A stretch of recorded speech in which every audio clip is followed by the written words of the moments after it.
páginas amarelas da Veja e falou umas coisas bem curiosas. Golpe nunca mais. Essa é a manchete, né? Mas perguntam lá pro Sarney. Ô, Sarney, os ataques no 8 de janeiro foram tentativa de golpe? Não. Foi não. Houve um excesso de judicialização da política e de politização da justiça. O que acha das punições que têm sido arbitradas pelo Supremo aos envolvidos no episódio? Aí o Sarney diz. O Supremo deve ter em mente que, enquanto nós tivermos o sistema penitenciário que temos, ele será uma escola de crime, em vez de ser um lugar de recuperação, para que os presos possam desfrutar de uma vida futura recuperados. Isso tudo não funciona.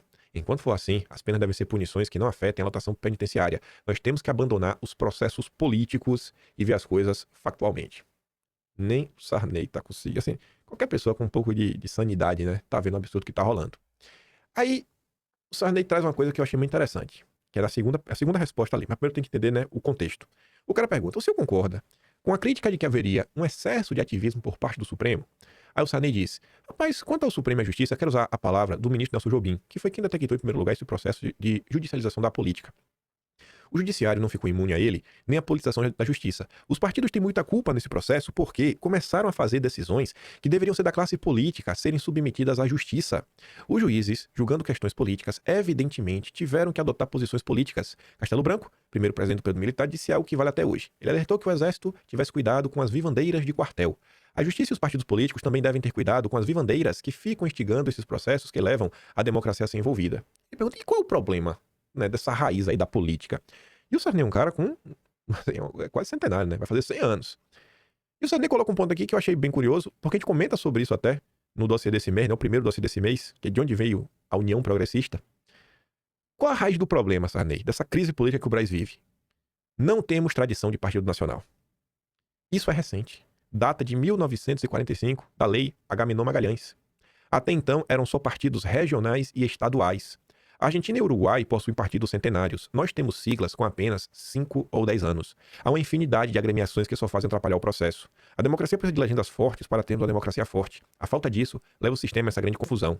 Os partidos se formam e vão se juntando de acordo com interesses eleitorais, não por interesses mais altos. E o Sarney aí está 200% certo, na minha visão. A gente cita, inclusive, essa lei Agamenon Magalhães quando falamos da criação da UDN. O Vargas teve essa... Falou, cara, peraí, não dá pra ser assim. Tem que organizar esse meio de campo. Não dá pra ser um negócio assim, regional, estadual. O país tem que estar meio que integrado, sabe? Você tem que ter um certo diálogo. E um negócio que venha meio que, assim, de forma nacional, que se interligue, né? Tem realmente integração nacional. E começa. Porque a República Velha, ela é marcada exatamente por esse regionalismo. Em São Paulo, você tinha o PRP. Em Minas, você tinha o PRM, que eram ambos os partidos da bucha. Né? Partido Republicano Paulista, Partido Republicano Mineiro. Eles se fundem para dar início ao UDN. Quando você olha pro Brasil hoje, e o que a gente pontua, né? Precisamos de um projeto de país, um projeto de nação. A coisa muitas vezes não anda, fora pela má vontade, mas também por rixa, desavenças, né? Partidos que são realmente partidos, de tão partido que eles estão por dentro. Diversas pequenas alas diferentes, né? Microfacções que ficam brigando entre si e não chega a lugar nenhum. E no final de um partido não tem nenhuma identidade. É só uma máquina que te permite chegar em algum lugar, algum interesse. E somente só. Só somente isso. Não dá pra ser assim. Partidos que não têm identidade, que não tem diferença. O MDB por Republicanos, União Progressista. Não muda nada. O PL é igual. A diferença do PL é a presença de Bolsonaro. A presença de Bolsonaro tá muito mais, assim, interesses que não são puramente eleitorais, que você consegue enxergar algum tipo de pauta, algum tipo de agenda, do que outra coisa. Gente, vamos ser honestos. Se Bolsonaro saísse hoje do PL, sai hoje do PL, alguém vai ficar, Valdemar, Duda Lima, não sentir falta. Se Bolsonaro amanhã for o MDB, partido do Temer, vai falar, ok, cara, precisa de um partido, isso aí, mais um partido de aluguel. Alguém vai achar, não, agora o MDB é de direita, alguém vai achar isso?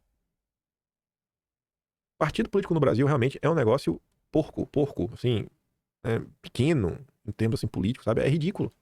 E aí depois pergunta pro Sarney, né? As emendas parlamentares nasceram na Constituição de 88 e hoje são motivo de crise entre os poderes. O senhor acha que esse instituto foi deturpado?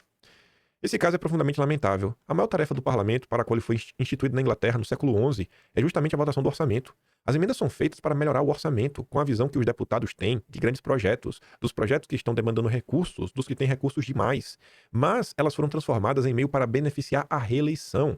Não é nem ajudar a parte dos estados, mas a reeleição de cada um, dando margem a acusações de natureza muito séria.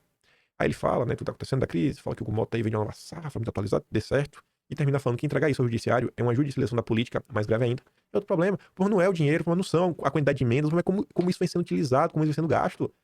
É um foco puramente eleitoral, só pra você comprar voto, né? Criar o seu curralzinho. Fez obra, conquistou eleitor. Como é que o país vai dar certo dessa forma? Não, mas não vai. Não tem como. Não tem como. Não tem como.